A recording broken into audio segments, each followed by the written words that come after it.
guys, it is Danny rocking some Unis Honest merch, looking decent. If you guys don't know what Unis Honest is, I encourage you to watch the first video that I made a couple months back now. Crazy to think that it was that long ago, but anyway, let's get into the main reason we are here today, and that is none other than Falcon and the Winter Soldier. Got something in my hat. Falcon and the Winter Soldier. So let's go ahead and talk about it. Let's go ahead and talk about it. All right, hey guys. So Falcon and the Winter Soldier, episode 2. Absolutely loved it. I think it kind of made up for episode 1. What episode 1 I think lacked was, looking back on it, what I think episode 1 lacked was that like sense of brotherhood that Bucky and Falcon have together, and that chemistry that Sebastian Stan and Anthony Mackie have, just to play off of each other and stuff like that. I think that was the main thing that was missing from episode 1, and I think that this episode definitely delivers on that extremely. We get that great scene that we've seen already in some of the promo footage, just talking about the big three, what they're going against right now and stuff like that. So I think that that was fun to see. I know it was fun to see for me at least, so I hope it was fun to see for you guys. But I just really love this episode. I think the implications that super soldiers are out there, and the implications of what that means, what a blip world looked like, with different governments doing different things, maybe trying to create their own superheroes that they could control, to try and avoid anything like the blip happening again in the future.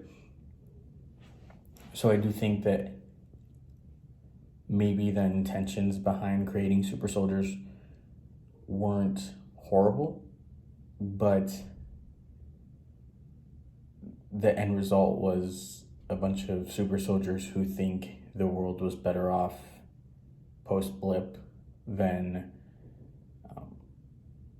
it is now when the blip has been reversed. So some very interesting, complex dynamics going on in the second episode here, and that is without even touching on what's going on with Isaiah Bradley's character.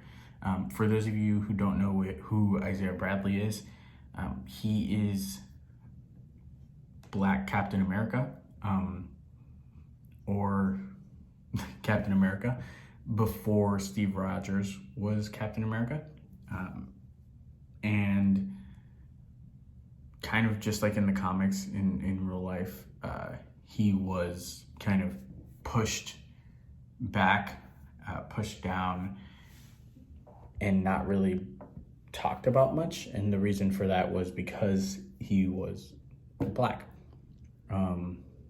So this really parallels kind of what's going on with Falcon giving up the shield, being told that they think it's a great idea because his shield belongs in this Smithsonian museum and stuff like that, but then realizing that they just had him give it up so that they could give it to John Walker, the white guy. So that whole situation is eerily similar, and kind of shows that even though we've made so much progress, the government is still doing the same thing that it did to Isaiah Bradley. So Isaiah Bradley is a super soldier. It is very interesting that his grandson, I think that's his grandson? Yeah.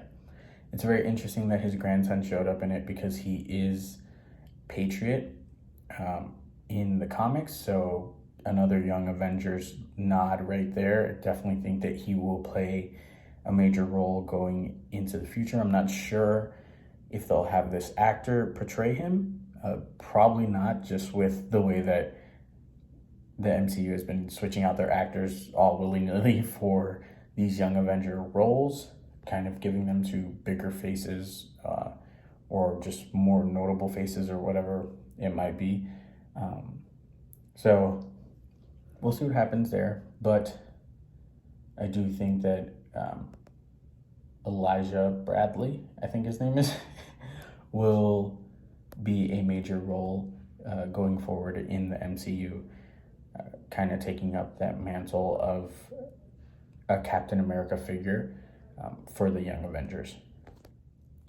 And then at the end of this episode, we do finally see Zemo, which is awesome. I'm very excited to see what kind of role he's going to play in the show. It does seem like he might be leaning towards this kind of an informant role, maybe more along the lines of not being the main villain, but just helping out Bucky and Sam.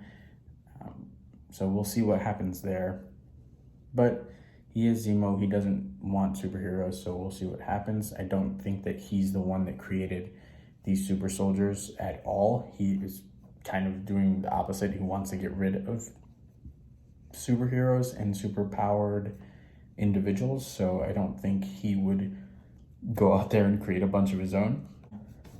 That being said, I do think that the person who did do this was probably Thunderbolt Ross, just because we've seen him in the MCU fiddling and messing with super soldier serum before, so I don't see why he wouldn't do it in a post-blip world.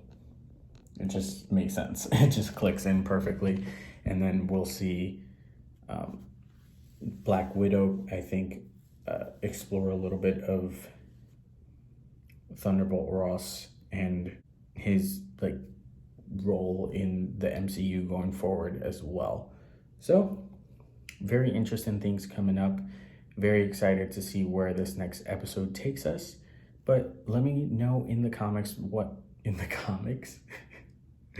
let me know in the comments what you guys thought about this episode, season 1, episode 2. Don't know if there will be a season 2 of this. I think if there is a season 2, it's going to be probably something completely different, probably called Captain America and White Wolf.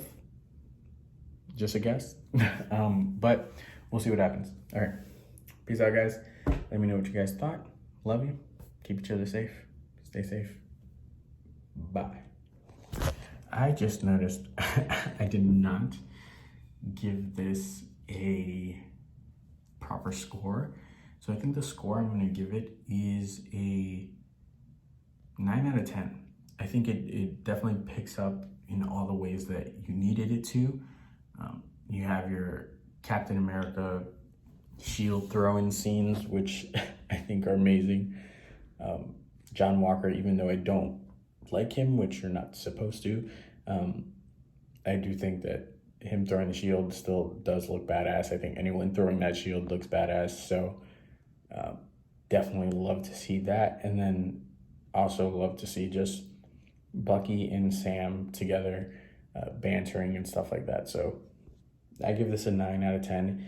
It makes me want to keep watching. It makes me curious as to what's next. Yeah, it doesn't give you a bunch of answers or anything like that, but it's only the second episode out of 6. It's not meant to. It's not supposed to. It's supposed to get you invested into the story, which for me, it definitely does. So, peace out.